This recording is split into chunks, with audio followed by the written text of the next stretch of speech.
mums tuvākā laikā būs neviens novads, kam nāksies izšķirties slēgt vēl skolas, slēgt vienīgo vidusskolu novadā, un faktiski bērniem nebūs vairs savā pašvaldībā pieejama vispārējā vidējā izglītība.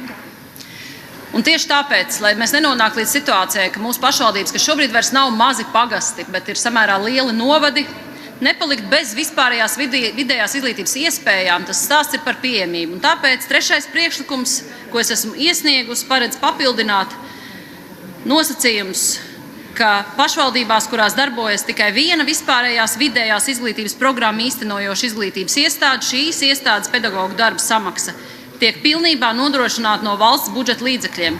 Un tas nenozīmē, ka bez kritērijiem. Arī te var būt kritēriji, bet te nevar būt situācija, ka valsts novēršas un pasaka, tieciet paši galā, nevienu eiro jūsu pedagoģu algām vairs nedosim.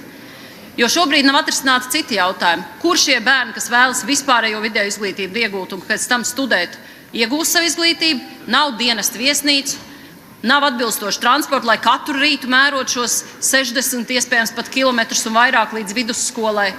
Kamēr nav nodrošināta pieejamība, mēs nevaram pateikt, ka kādā novadā mums nebūs vispārējās vidējās izglītības iespējas iedzīvotājiem. Tieši tāpēc šis priekšlikums aicinu atbalstīt.